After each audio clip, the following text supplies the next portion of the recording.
Anybody else reckon our cows look a little bit like Donald Trump? Similar orange hue, dodgy toupee kind of thing. Today I want to share with you our 2 big mistakes that we made with our big yurt. Now I'm going to be brutally honest here, put myself in a very vulnerable position, because with that first mistake it was definitely my fault. I think we found a solution. It's quite dramatic, but you'll see that at the end of this video. Our first mistake. Now, when we were contemplating moving into a big yurt, we went around and visited a whole bunch of families who were living in yurts around New Zealand, and we visited one big beautiful yurt that was exactly the same as this one, but they had built this big huge mezzanine and they had a bedroom up there and a little room underneath. My husband loved it and he wanted to do exactly the same thing.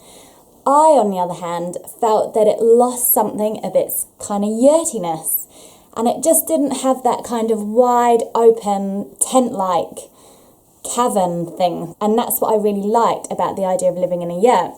So we kind of toed and froed and had some very amicable arguments about it, and in the end we decided to meet somewhere in the middle, and we built the smallest mezzanine that we could. So we kind of measured out the size of our beds. We all co-sleep in one big bed, and we measured that out and kind of added a little bit of room for a few extra little things, but really we made the mezzanine as small as could be.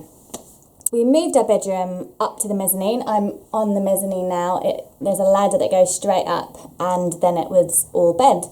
And we have had that for 1 year.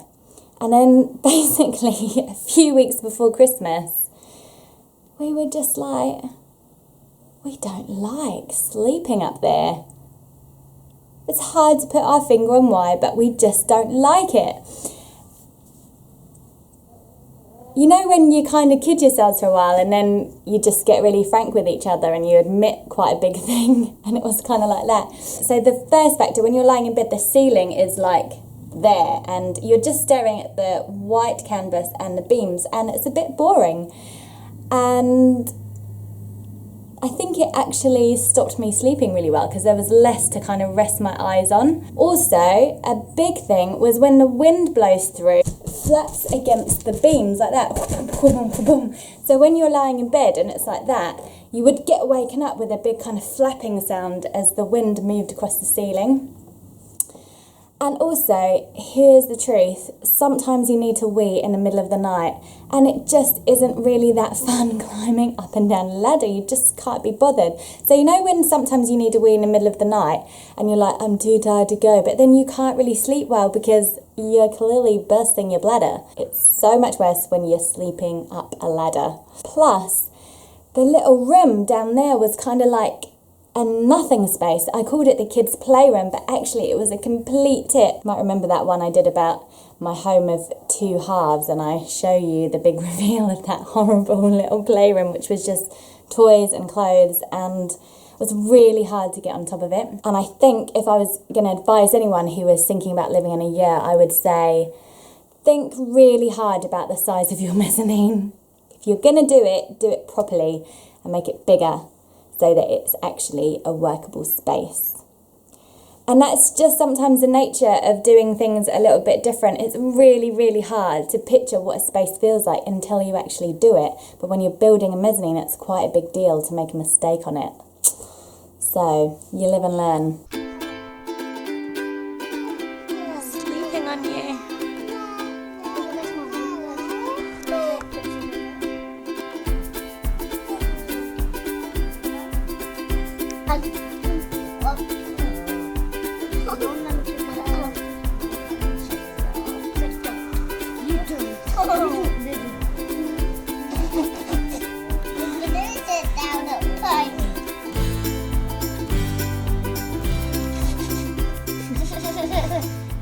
Our second mistake. I touched on this in our little yurt video, which you can see here. So here's the fact of the matter. We are living in a tiny house. This is a small space, but we don't act like tiny house people. We act as if we live in a proper size house, and we keep going op shopping. We go around all the second-hand stores and the junk stores, and we keep bringing cool looking but pointless stuff into our house. In fact, I have almost sort of prided myself on not giving in to this whole minimalist movement.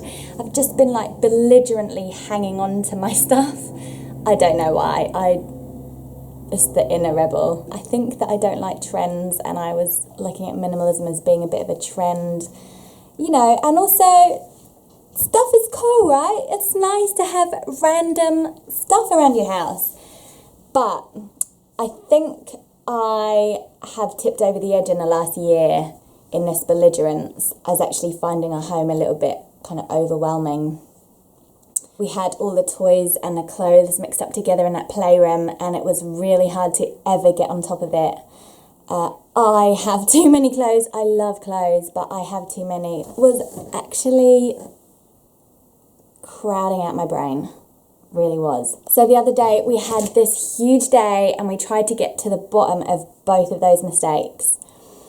So number one, we went through everything and we chucked out so much stuff. We filled 4 bags to go to our local op shop, charity shop, and we filled 2 bags with broken things. I can't get rid of broken things. I think I'm going to fix them. So I put them on a shelf, and there are just shelves everywhere of broken things that I'm never going to fix.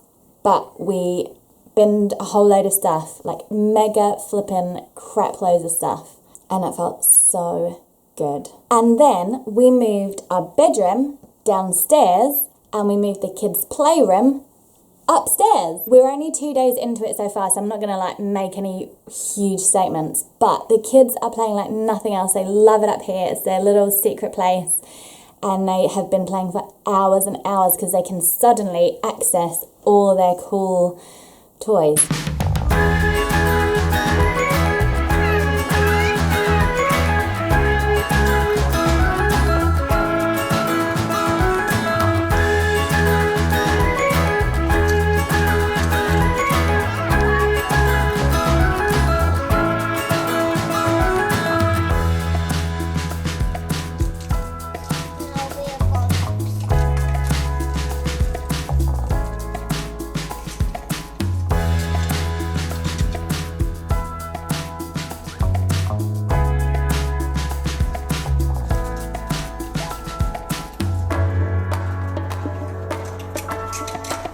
And we are sleeping like, I won't say babies, but logs.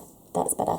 We're sleeping like logs in our little downstairs place. It's so dark and it's so silent. So I'm going to tentatively say that things are looking up for us, and we're going to get over those little mistakes of ours. Getting rid of all that stuff really did actually kind of clear my head and free me up a little bit, and I feel like a lot less overwhelmed by our home and the effort of keeping it tidy, keeping it mediocrely, slightly hygienic, but not tidy, if I'm honest. I do have a little bit of a package for sale at the moment called the Decluttering and Organisation bundle, and it is amazing, and I really feel hopeful that it's going to help me get on top of all my stuff in 2017. So if you want access to those amazing resources, you can click a link down in the wordy bit. Have you ever made some big mistakes with your home? I'd love to hear your confessions, especially if it involves admitting that you were wrong. Don't forget to subscribe, like, and comment. Mwah!